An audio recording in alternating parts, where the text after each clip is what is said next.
One of the most legendary artists of the 20th century, Miles Davis is considered the greatest trumpet player in the history of the instrument. There are many rumors surrounding his life. How did his unhealthy method use affect him?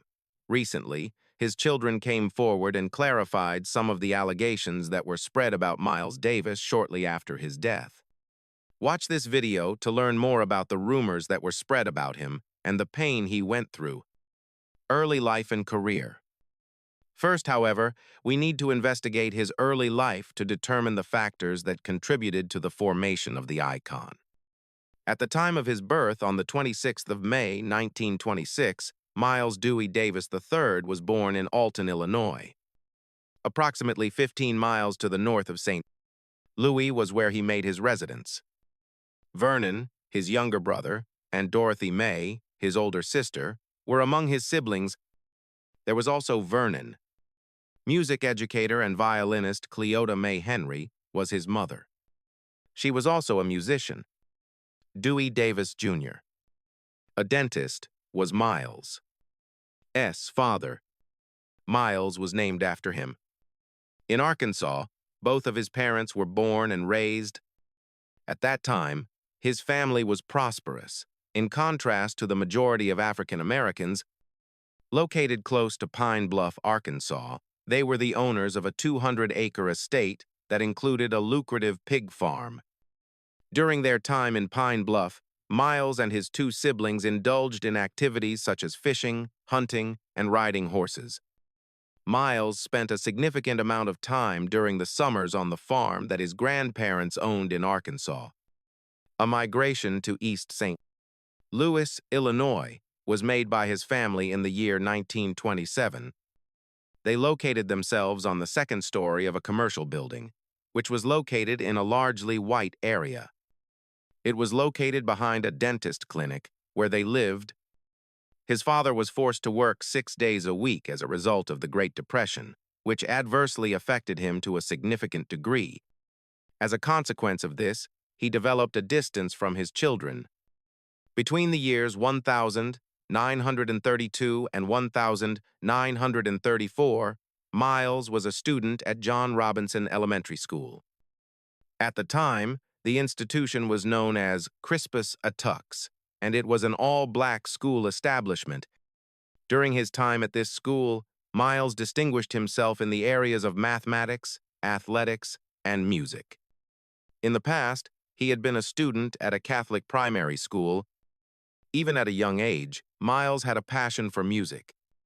His musical tastes included gospel, blues, and big bands. In the year 1935, he was presented with his very first trumpet as a present from John Eubanks, a friend of his father. Subsequently, he started receiving weekly lessons from Elwood Buchanan, whom Miles referred to as the person who had the most significant impact on his life.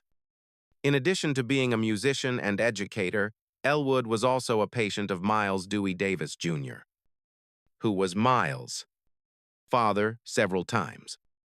It has been reported that his mother, rather than wanting him to play the trumpet, wanted him to play the violin. This is Elwood. Miles was constantly pushed by Buchanan to play with a tone that was clear and in the middle register.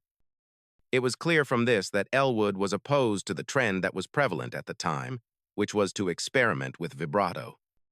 If Buchanan began playing excessive vibrato, Miles claims that Buchanan would slap his knuckles. Miles would later explain, "I prefer a round sound with no attitude in it, like a round voice with not too much tremolo and not too much bass, just right in the middle. This is an accurate description of what I am looking for.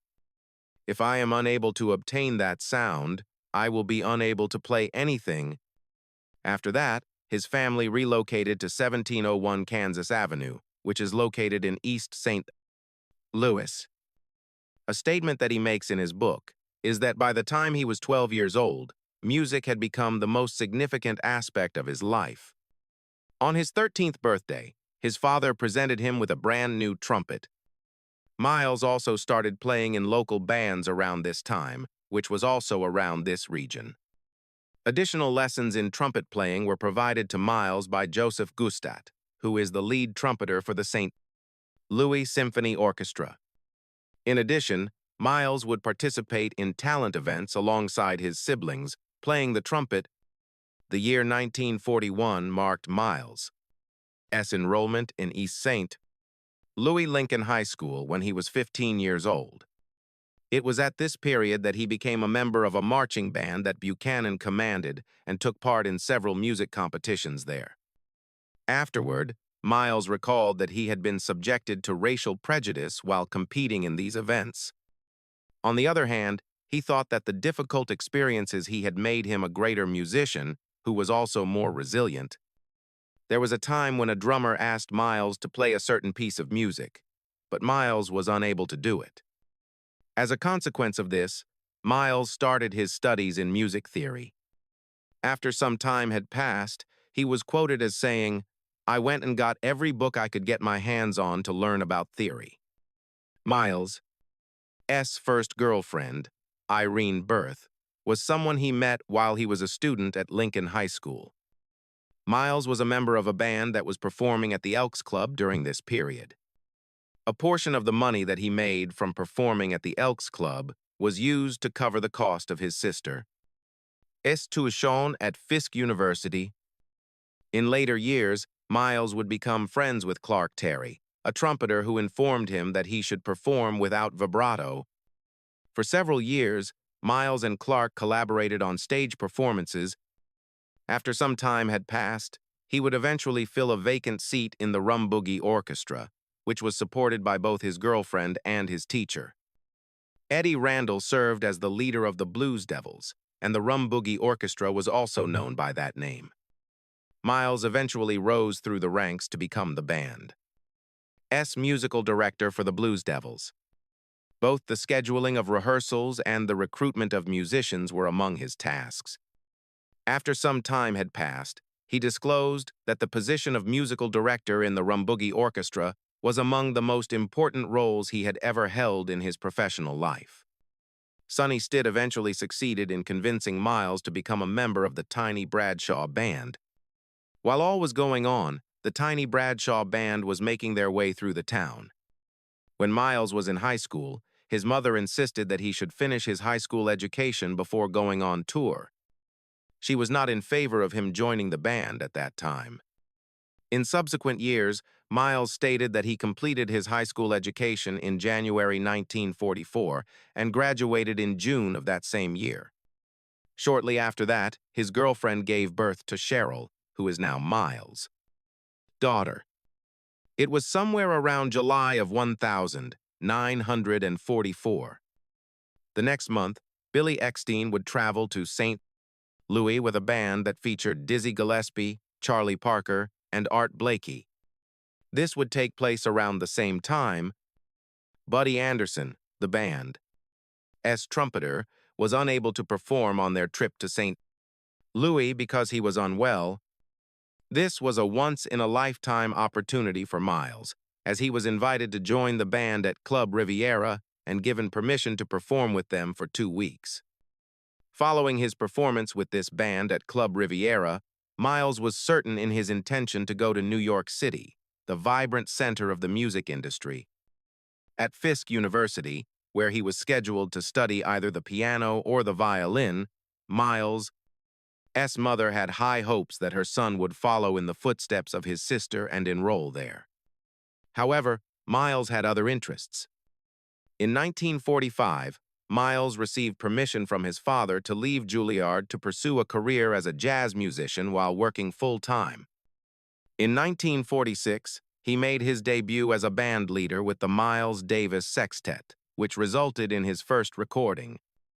In 1949, Miles assembled a band consisting of 9 members, including some odd instruments like the trombone and the French horn.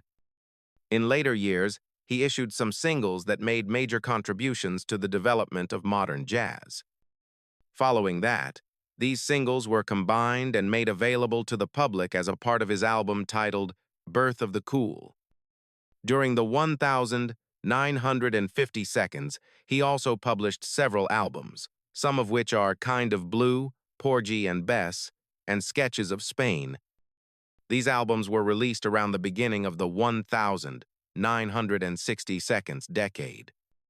His final album of the decade was titled Kind of Blue, and it was published in the year 1959. This record is widely considered to be the jazz album that has sold the most copies of all time. Miles got a total of 32 nominations and 8 Grammy Awards during his professional accomplishments. In 1960, he was awarded the title of Best Jazz Composition of More Than 5 Minutes Duration for his album Sketches of Spain. In 1970, he was awarded the title of Best Jazz Performance, Large Group, or Soloist with Large Group. In 1982, he was awarded the title of Best Jazz Instrumental Performance, Soloist for his double album We Want Miles. In addition, he was awarded several Grammys, including the Lifetime Achievement Award in 1989, the Grammy for Best R&B Instrumental Performance in 1992, the Grammy for Best Large Jazz Ensemble Performance in 1993, and the Grammy for Best Jazz Instrumental Performance, Big Band in 1989. His trophy cabinet was never empty. His reputation was firmly established in the circles of the music industry, and he was widely regarded as one of the finest trumpeters in history, if not the best trumpeter ever. From the beginning of his career to the end, Miles traveled across Europe with his quintet, introducing jazz to a broader audience all over the world. One of the most famous performances that took place in Europe occurred in 1949 at the Paris Jazz Festival. Miles was held in high esteem within the music industry due to the numerous prizes and nominations he received. Nonetheless, his life was not without its challenges. Tragedies and controversies. On the surface, Miles Davis's life appeared to be less difficult than it was. He was fortunate enough to be raised in a wealthy household, in contrast to the majority of other African American children who were growing up during that period. On the other hand, his life was also full of tragic events, conflicts, and major dramas. After Miles had returned from his trip to Paris in the middle of 1949, he began to experience depression and struggled to find a job.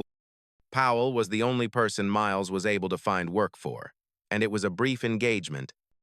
When he obtained this work in October of 1949, it was for a brief period. Miles worked in New York City, Detroit, and Chicago during this period, and he continued to do so until January 1950. Because he consistently fell behind on his rent payments, there were multiple attempts made to reclaim his vehicle. He was already taking heroin at that time, and the cost of his heroin use had been steadily rising throughout his usage of the narcotic. Miles had just turned 24 years old at the time at this point.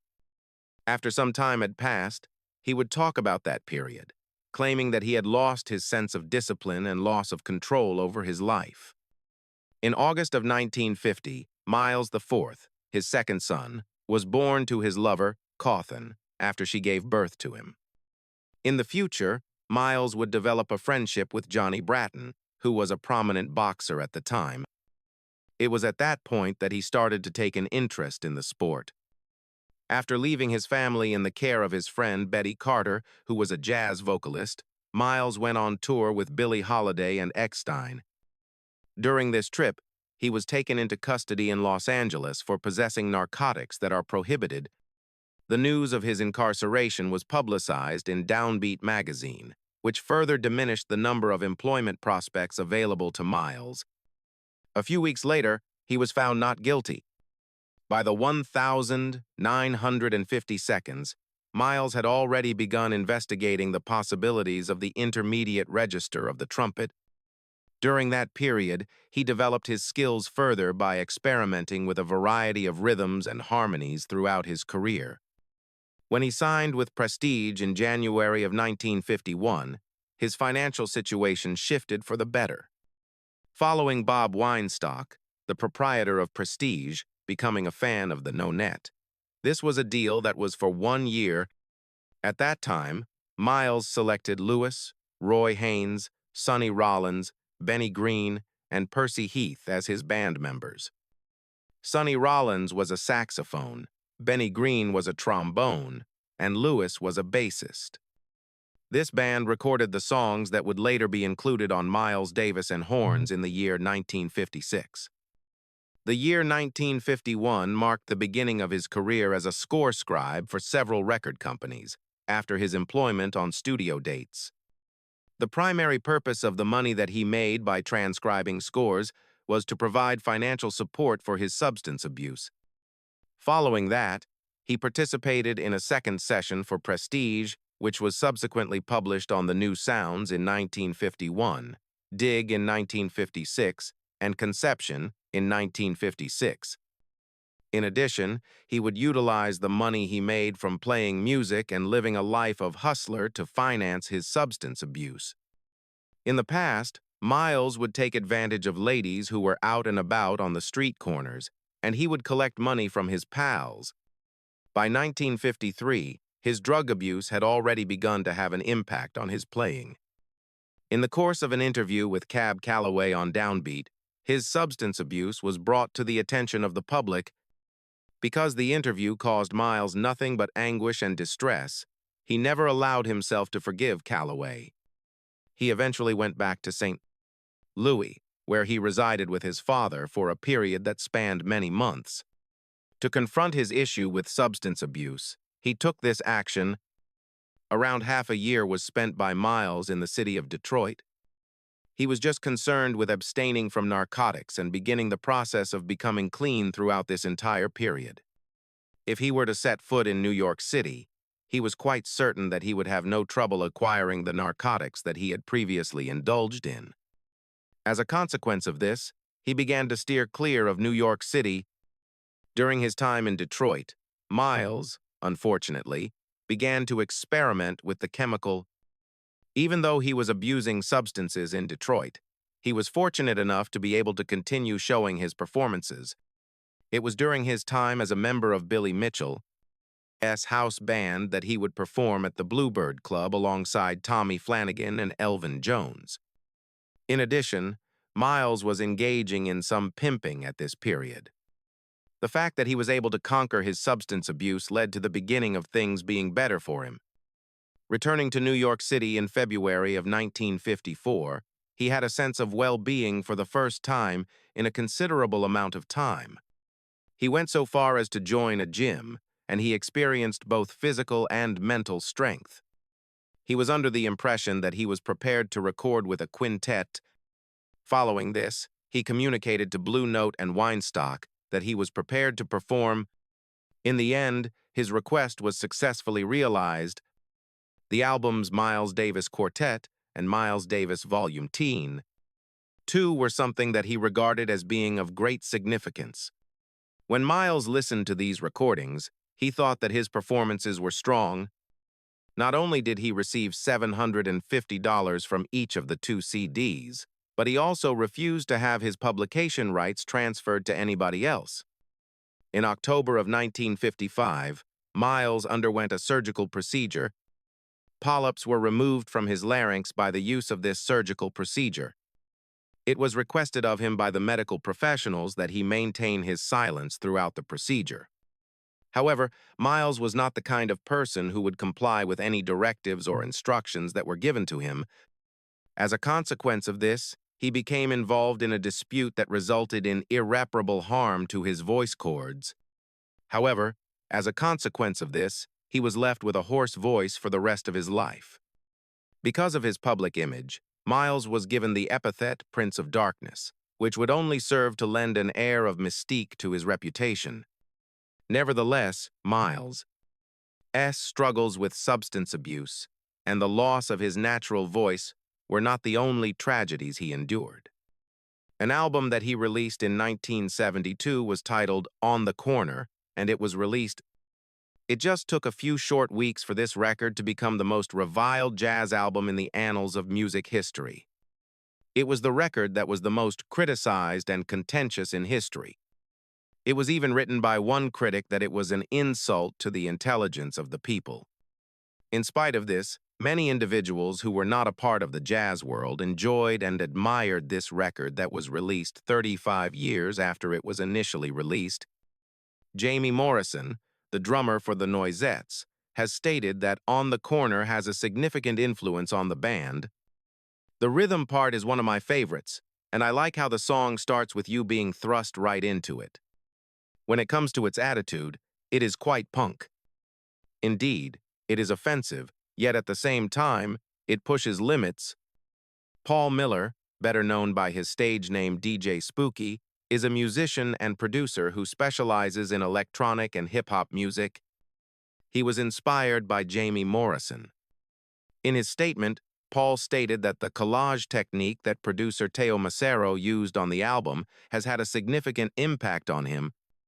In 1965, Miles suffered a terrible accident in addition to his substance abuse, the loss of his voice, and the recording of the album that is considered to be the most loathed in the history of jazz. In the year 1965, on August 4th, Miles experienced a fall down the stairway of his flat in New York City. His hip was broken as a result of his landing on it. It is possible that Miles was one of the best trumpeters in history, but he was also involved in several unfortunate events, controversial debates, and dramatic situations. In the year 1957, Miles started a romantic connection with Frances Taylor. Miles had first encountered Frances, a dancer, in 1953 at Ciro, which was located in Los Angeles. Their wedding took place in Toledo, Ohio, in December of 1959. The couple was inseparable. However, the relationship between Frances and Miles came to an end as a result of the several instances in which Miles assaulted Frances. Subsequently, Miles would write that he felt awful about his actions, noting, "I felt bad because a lot of it wasn't her fault, but had to do with me being temperamental and jealous." Miles would subsequently express his sorrow for his actions. To establish the reason for Miles' inappropriate behavior, a notion was put forward. Around the year 1963, Miles had upped the amount of substances he was using. One of the reasons for this was that he was attempting to alleviate the discomfort that was being brought on by the sickle cell anemia that he was suffering from. A hallucination occurred in which Miles was searching for a fictitious individual who was present in his home at the time that Miles was wielding a kitchen knife. Frances Taylor decided to part ways with Miles for the last time soon after the photograph that was taken for the ESP album in the year 1965. In 1966, Taylor decided to file for divorce, and the divorce was formalized in February of the following year, 1968. Since September of 1968, Miles has been married to Betty Mabry. As a model and composer, Betty was 23 years old at the time. Miles, in his memoirs, referred to Betty as a high-class groupie who possessed a great deal of skill but who was not confident in her abilities. He was introduced to well-known performers in the genres of rock, soul, and funk by her. This was because Betty was a well-known figure in the counterculture circles of New York City. There was a time when Miles was visiting his flat, and Leonard Feather, who was a jazz critic at the time, was surprised to discover that Miles was listening to CDs by legendary artists like Aretha Franklin and the Byrds. Sly and the Family Stone, Jimi Hendrix, and James Brown were some of the artists that Miles enjoyed listening to. It was Jimmy's band of gypsies, that frequently left an impression on him. After accusing Betty Mabry of having an affair with Jimi Hendrix, Miles filed for divorce from her in 1969. He was a member of the band The Beatles. During that period, he was involved with two different women. It was Margaret Eskridge who was one of them. In October of 1969, Miles was shot 5 times while he was in Eskridge's automobile. Eskridge was also there at the time. A graze was all that was left on Miles as a result of this occurrence, although Eskridge did not have even a single mark on her body. Eskridge gave birth to their third child, a male, in the year 1970. Aaron was their little boy. Through the year 1979, the relationship that had been dormant between Miles and Cicely Tyson had been rekindled. Not only was he able to overcome his difficulties with substance misuse, but he was also able to reignite his passion for music with the help of Cicely. In November of 1981, the pair wed and became husband and wife. On the other hand, their marriage was beset with problems, and it finally ended in 1988 when Cicely filed for divorce rather than continuing to live together. The divorce was finalized in the year 1989. Before it was finalized, 1984 was the year that Miles traveled to meet Joe Gelbard. Sculptor Joe was 34 years old at the time, and she was working in the profession. He received instruction from her in the art of painting. Throughout a very short time, Miles and Joe evolved into a romantic connection with one another. In 1985, he had to receive insulin injections consistently after he was diagnosed with diabetes after some time had passed. Miles had a reputation for being quite hostile throughout his whole life, but during his senior year, he was especially angry. There was a report that suggested that the medicine he was taking was a contributing factor to his aggressive behavior. Joe Gelbard was frequently the target of his persistent assaults, which was a manifestation of his aggressive behavior. The end, beginning at the beginning of September 1991, Miles Davis was admitted to St. John's Hospital. His residence in Santa Monica, California, was located near the hospital.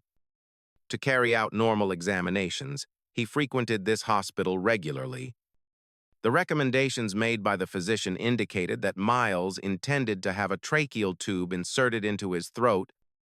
After suffering from bronchial pneumonia on several occasions, this tube was designed to provide him with relief from his breathing pain. It was the recommendation made by the doctor that Miles found objectionable, which led to his outburst. An intracerebral hemorrhage was the subsequent consequence of the outburst, which was subsequently followed by a coma condition. The final artwork that Miles created was reportedly highly mysterious, as stated in a statement that was distributed by Joe Gelbard on September 26. In this artwork, which showed his impending death, some characters were dark and ghostly, and they were flowing blood. He was placed on a life support machine and needed to remain in a coma for several days. The apparatus that was giving life support was eventually switched off on September 28, 1991.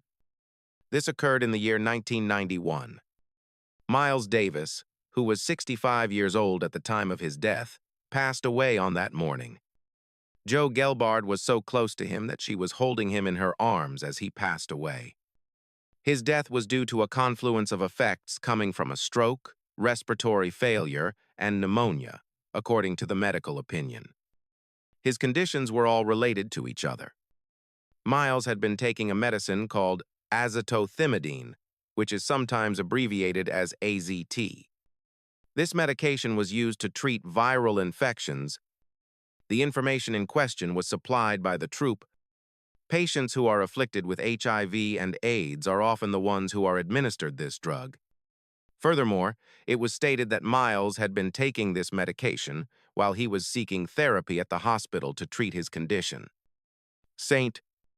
Peter's Lutheran Church was the location of the memorial service that was held for him on October 5, 1991. Particularly situated on Lexington Avenue in New York City was the location of this specific church. Approximately 500 persons were present during the funeral service. A significant number of the individuals who came to pay their respects during his burial were members of his family, friends, and musical acquaintances. During the burial service, a significant number of his supporters were seen standing in the rain. In New York City, Miles was laid to rest in the Woodlawn Cemetery, which is located in the Bronx. One of his trumpets was placed in the grave with him. His mausoleum is located close to the tomb of Duke Ellington. When he passed away, the worth of his estate was estimated to be greater than $1 million. His daughter, Cheryl Davis, received 20% of the inheritance. His nephew, Vincent Wilburn Jr., received 10%. His son, Aaron Davis, received 40%, and his sister, Dorothy Wilburn, and his brother, Vernon Davis, each received 15%. In addition, he gave his two sons, Gregory and Miles IV, a significant sum of nothing in their inheritance. It was made quite clear in his will that all of this material was included. The speculations, in the wake of his passing, his children have lately expressed their opinions. More than 20 years after Miles' passing, his descendants are in charge of overseeing certain endeavors. There was a book that was released that had his paintings and sketches, as stated in an article that was published by the New York Times. His daughter Cheryl, his son Aaron, and his nephew Vince Wilburn Jr. are in charge of overseeing this endeavor as well as other endeavors. Nevertheless, these three are also confronted with a dilemma in terms of retaining the appeal of his music, considering that the core audience that he first attracted is becoming older. Aaron Davis, his son, gave an interview to the New York Times in which he stated, "We are talking to everybody because we are involved in growing and promoting and exposure. 20 years have passed since I first became aware of what we are doing and how it would result in the future." Among all jazz records, Miles' album, Kind of Blue, is considered to be the most popular of all time. After it was released in 1959, this album sold more than 4 million copies in the United States alone shortly after its release. The listeners, on the other hand, are more familiar with this album than they are with the rest of his body of work, than they are with this album.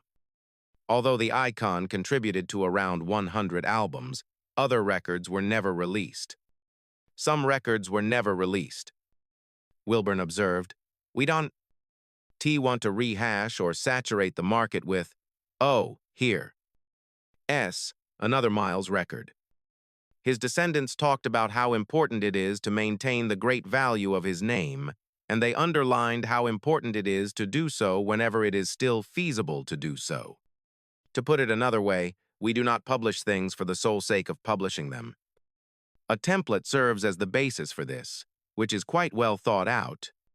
There are some of Miles' songs that have been published by Aaron Davis and his team, but they are going to have a difficult time impressing the younger generation, who may just have a passing familiarity with Miles himself. The distribution of his music is being handled by Sony. According to Adam Block, the head of Sony's Legacy label, which is in charge of the reissues, a large number of young people are familiar with Miles Davis and have some sort of link with his name, even if it's just that they think he's cool.